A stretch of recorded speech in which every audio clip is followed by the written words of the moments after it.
Nous allons voir maintenant la systématisation du 5. Donc, la structure, si vous voulez, des noyaux du 5. Alors d'abord, je vais refaire la vue latérale, mais un peu plus large.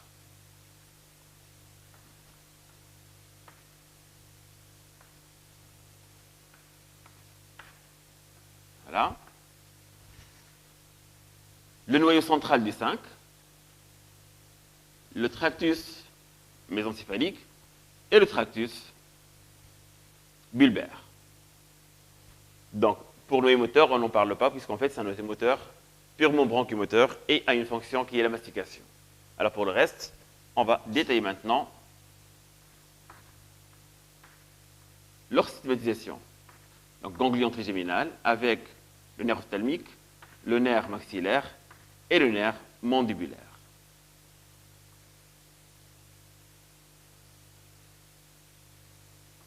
On a tendance de dire que chaque partie du noyau et chaque étage reçoit un nerf. Puisqu'en effet, on parle de la sensibilité, donc c'est dans ce sens-là que ça va passer. Mais en effet, c'est absolument pas comme ça que ça se passe. Et on va voir plutôt une systématisation dans la fonction, ou bien le type de sensibilité qu'il va ramener. Alors, les trois types de sensibilité qu'on va retrouver à ces niveaux-là et qu'on pourra explorer cliniquement, c'est les sensibilités extéroceptives avec les deux côtés, ou bien les deux composantes, une sensibilité qui est protopathique, qui est générale, et une deuxième sensibilité qui est plutôt épicritique, qui est discriminative. C'est le sens, ça fait partie du cinquième sens, bien entendu. Et une deuxième partie, troisième composante de la sensibilité, c'est la sensibilité profonde, qui provient des muscles et des ligaments. Donc, le ganglion trigéminal aussi signale aussi que c'est un nerf qui est sensitif, du fait que chaque nerf sensitif a quasi obligatoirement un ganglion extra-névraxique, donc en dehors du système nerveux central. Donc c'est le ganglion sensitif du trigémo. Et il va recevoir, à partir des trois branches, les trois niveaux plutôt au niveau de la face. Trois niveaux, à savoir, donc je schématise à ce niveau-là la face, avec le front, avec la belle, le nez, la bouche, et la région mandibulaire qui est là. Donc là, cavité orbitaire, voilà, cavité buccale, et on a trois territoires qui sont innervés, qui sont innervés par ces branches du 5, la partie haute de la face par le 5-1, la partie moyenne de la face par le 5-2 et la partie inférieure de la face par le 5-3. Donc le 5-1, le 5-2 et le 5-3.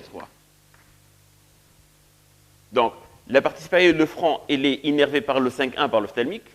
La partie qui est au-dessous, la région infraorbitaire, qui est innervée par le 5-2, qui est le maxillaire. Et la partie toute inférieure, et jusqu'à la mâchoire, toute la mâchoire inférieure ou la mandibule, c'est en effet le nerf mandibulaire qui va assurer la sensibilité à ce niveau-là. Mais, en effet, chaque nerf ne rejoint pas, comme je l'ai dit, une branche ou bien un noyau du 5, mais par contre, la fonction va différer entre les différents noyaux. À savoir que la partie inférieure, ou bien le tractus bulbaire, va recevoir la sensibilité qui est protopathique, qui est extéroceptive, protopathique, générale. Alors, le nerf, quel que soit le nerf maintenant, quelle que soit la provenance, il va d'abord faire son relais, plutôt, il va avoir le ganglion pseudo-unipolaire à ce niveau-là, et ensuite, il va rejoindre le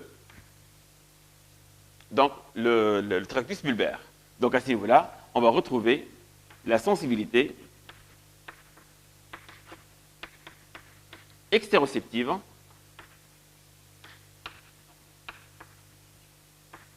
qui est plutôt protopathique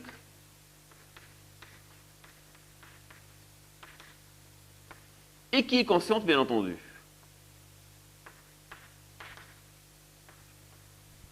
Alors que la sensibilité extéroceptive, mais plutôt épicritique, et va rejoindre le noyau. Donc, le premier neurone unipolaire en T, pseudo-unipolaire, il va rejoindre donc, le noyau central. Et donc, le noyau central va servir comme centre de sensibilité extéroceptive qui est plutôt épicritique et consciente, bien entendu. En fin de compte, la sensibilité maintenant profonde, ou la sensibilité qui provient des muscles et des ligaments, va se terminer plutôt dans ce premier tractus, dans le tractus mésencéphalique. Mais à ce niveau-là, le premier nerf ou bien axone, excusez-moi. Donc, le premier neurone ne s'arrête pas à ce niveau-là, mais il va continuer son chemin pour avoir son corps cellulaire qui se trouve à l'intérieur même de ce noyau et donner le deuxième neurone de la sensibilité. Donc comme ça, le noyau principal, c'est un noyau de sensibilité épicritique, discriminative, ça fait partie du cinquième sens.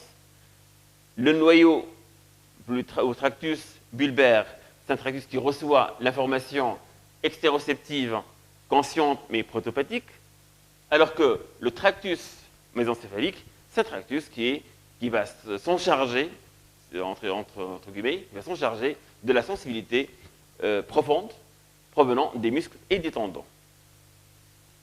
Voilà, merci.